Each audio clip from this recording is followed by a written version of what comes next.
Hello বন্ধুরা, আজকের ভিডিওটা আমি সম্পূর্ণ শুরু করছি কোনো রকম ইন্ট্রো ছাড়া। তার কারণ হচ্ছে এই ভিডিওটাতে ইন্ট্রো দেওয়ার মতন কোনো কিছু নেই, কারণ খুবই ছোট্ট একটা ভিডিও, আর ভিডিও করব বলে এই ভিডিওটা করা নয়।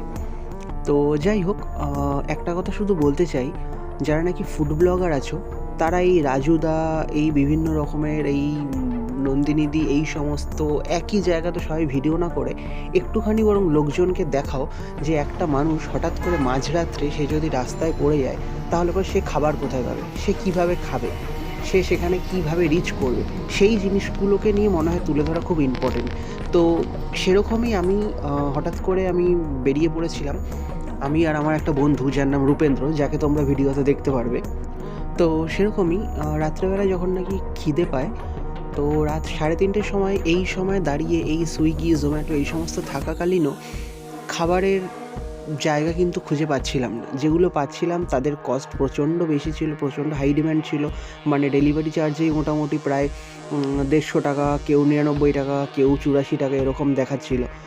তো যেটা নাকি মানে খাবারের কস্টের থেকে অনেক সময় দেখছি বেশি হয়ে যাচ্ছে। তো সেই মুহূর্তে ম্যাপ লোকেশান দেখে দেখে কয়েকটা ক্লাউড কিচেনে ভিজিট করি, কিন্তু তারাও দেখলাম যে কোনো রকম খাবার সেখানে প্রোভাইড করছে না, কারণ তারাও ওই শুধুমাত্র জোম্যাটো বা সুইগি থেকেই করছে। তো এরকমভাবে ঘুরতে ঘুরতে ব্যাপারটা ঘটেছিল কেষ্টপুরে। আমাদের সাথে আছে অন্নবদা, ক্যামেরার পেছনে রূপকচন্দ্র। অলমোস্ট 4টে। সেই সময় একটা কিন্তু কাকার দোকান আমরা খোলা পাই, আর খাবারের কোয়ালিটি অ্যাভারেজ হলে পরেও বিরিয়ানিটা ছিল কিন্তু প্রচণ্ড গরম। এই ঠান্ডার সময়তেও কিন্তু প্রচণ্ড গরম, এত রাত্রেবেলা বিরিয়ানি, এইটা কিন্তু একটা খুব ভালো একটা জিনিস আমরা পেয়েছিলাম। আর সব থেকে বড়ো যেটা ব্যাপার, কাকা বুঝতেই পেরেছিল যে আমরা কোথাও খাবার না পেয়ে এখানে এসেছি। তো সেখানে যেখানে নাকি সমস্ত জায়গাতে দাম বেশি দেখাচ্ছিল, সেখানে কিন্তু মানবিকতার খাতিরে কাকা কিন্তু তার যে মেনু কার্ড রয়েছে, মেনু কার্ডের থেকে বিরিয়ানির দাম আমাদের থেকে 10 টাকা করে কম নিয়েছিল, যেটা কিন্তু কোনো হোটেল রেস্টুরেন্ট কোথাও নেবে না।